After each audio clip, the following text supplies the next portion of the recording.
इस वक्त हमारे साथ महाराष्ट्र और देश के सबसे मशहूर वकील और कानूनविद एडवोकेट उज्ज्वल निकम साहब मौजूद हैं। सर, महाराष्ट्र की स्थिति आप देख रहे हैं। अभी हाल ही में लोकसभा में वक्फ जो विधेयक पास हुआ है, एक कानून विशेषज्ञ के तौर पर आपसे जानना चाहेंगे, क्या आपकी प्रतिक्रिया है इस पर? देखिए, एक अच्छा कदम सरकार ने उठाया है।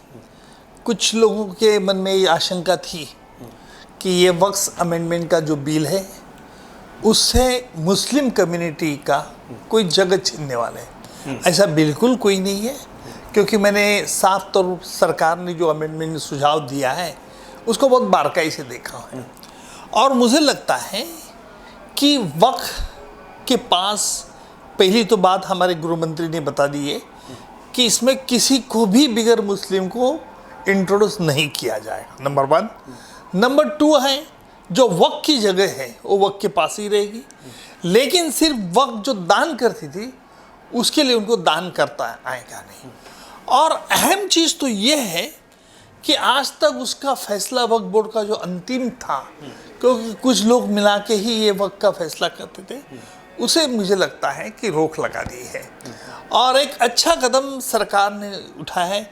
आपने देखा होगा कि जब कश्मीर का 370 का कलम हटाया गया, उस वक्त भी यही आशंका की थी। देखिए, दुर्भाग्य से हमारे देश में कुछ लोग राजनीति करते और कम्युनिटी को फैलाने की, एक गुमराह करने की कोशिश करते। मुझे लगता है कि सब ने इससे बचना चाहिए, क्योंकि हमारा देश एक ऐसा बड़ा देश है। इस देश में हिंदू है, मुस्लिम है, क्रिश्चियन है, ईसाई है, ओबीसी है, माइनॉरिटीज़ है, सभी लोग इकट्ठे रहते हैं। वैसा कहीं ये दुनिया विश्व में कहीं नहीं है, और इसलिए बड़ा लोकशाही पारंपरिक देश है। और मुझे लगता है कि लोगों के मन में भी अब, क्योंकि अभी वो दिन चले गए कि अनपढ़ कोई मुस्लिम है और उसको गुमराह किया जाए, वो दिन चले गए। हर कोई मुस्लिम बच्चा भी पढ़ता है, उसे मालूमात है अच्छा क्या बुरा है। तो मुझे लगता है कि इस पर राजनीति न की जाए, बहुत ही अच्छा हो। एक नया मामला सर इस वक्त राजनीतिक सुर्खियों में है, वो है दिशा सालियान की मौत का मामला। 2 साल बाद उनके पिताजी ने कहा कि इसमें प्रॉब्लम है और उसको नए सिरे से जांच पड़ताल की गई। आपको लगता है कि 2 साल बाद, 3 साल बाद जब इस तरह के मामले उठाए जाते हैं तो कानूनी तौर पर कितने वाजिब होते हैं और कोर्ट में किस तरह स्टैंड करते हैं? देखिए, इस पर पहले भी पुलिस ने इन्वेस्टिगेशन कर चुकी है और इन्वेस्टिगेशन में उन्होंने कुछ नतीजे पाए। मुझे लगता है कि लोगों के मन में इस प्रकार का संभ्रम निर्माण करना ये भी गलत है। मैं किसी की साइड नहीं लेना चाहता हूँ, लेकिन ऐसा है कि अगर इन्वेस्टिगेटिंग एजेंसी फेयरली कुछ नतीजे पे पहुँचती है तो मुझे लगता है कि वो भी फिर वापस उस नतीजे को दोहराना, उसमें राजनीति का इंट्रोड्यूस करना, ये सारा गलत है। एक बड़ा मुद्दा आज भी कानूनी अदालत में पेंडिंग है और वो है विधायकों के अयोग्यता को करार करने का। आपको लगता है कि जैसे राहुल नार्वेकर के मामले को आज भी सुप्रीम कोर्ट में उसी तरह से लंबित रखा गया, इसका क्या असर होता है आपकी नज़र में? देखिए, ये दुर्भाग्य से तो मैं ये कहूँगा कि आज लोगों के मन में न्याय नहीं जल्दी मिलता है, चाहे वो विधायक का हो चाहे किसी भी का भी हो। उस पर अपील, डिबेट, इस प्रकार की जो कोशिश होती है, मुझे लगता है कि इससे वो पूरा मकसद जो है वो लंबा खींचा जाता है और लोगों को लगता है कि है हमारे देश में कानून है क्या नहीं। तो लोगों के मन में कोई भी राष्ट्र की स्थिरता 2 फैक्ट्स पे डिपेंड रहती है। पहली तो आम आदमी का उस देश का करेंसी का विश्वास होना चाहिए और आम आदमी का उस देश का न्यायपालिका विश्वास होना चाहिए।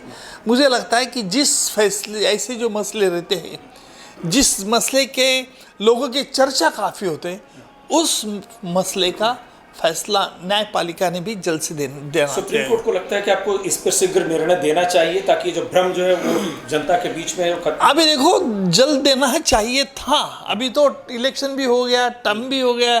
अगर इस पर अगर कोई फैसला भी आता है वो सिर्फ पेपर जजमेंट ही रह जाएगा। इस वक्त एक तरफ जहां हिंदी को राजभाषा बनाने के लिए केंद्र सरकार प्रयास कर रही है, वहीं महाराष्ट्र में फिर से भाषा को लेकर, मराठी को लेकर एक सख्ती और एक विवाद पैदा हो गया है। आपकी प्रतिक्रिया इस पर क्या है? देखिए, हर कोई हमारे देश में अलग अलग राष्ट्र है, तो मराठी भाषा महाराष्ट्र में मेजॉरिटी है। लोग तो कहते ही हैं कि मराठी हमारी भाषा है, उसमें गैर कोई नहीं है। देखिए, आप यूपी में जाएंगे तो वहाँ मातृभाषा हिंदी में होगी, जब आप बिहार में जाएंगे तो बिहारी टोन में बोला जाता है, कर्नाटक में जाओ तो कन्नड़ी बोला जाता है, तमिल। तो मुझे लगता है कि इस प्रकार से हटवात करना भी अच्छा नहीं है। जिसको अच्छी भाषा लगती है, पढ़ना चाहता है, उसे पढ़ने की मौका मिलनी चाहिए। पर इस बात से मैं सहमत भी हूँ कि महाराष्ट्र में मराठी ये लैंग्वेज है, ताकि आम आदमी को मराठी समझता है, इसलिए मराठी कहना बोलना भी ज़रूरी है। बहुत बहुत धन्यवाद सर। तो जैसा कि आपने देखा, देश के मशहूर वकील उज्ज्वल निकम साहब, जैसा आपने कहा कि मराठी भाषा बोलना समझना जरूरी है, लेकिन उसके लिए हठवादिता नहीं होनी चाहिए। जरूरी है सहयोग की, तभी हर कोई मराठी सीख पाएगा। सहयोगी रविचंद के साथ मैं सुधीर शर्मा, TV1 इंडिया, नई दिल्ली। लेटेस्ट अपडेट्स और ताजा तरीन खबरों के लिए TV1 इंडिया लाइव को सब्सक्राइब कीजिए और नोटिफिकेशन पाने के लिए बेल आइकॉन को दबाना मत भूलिए।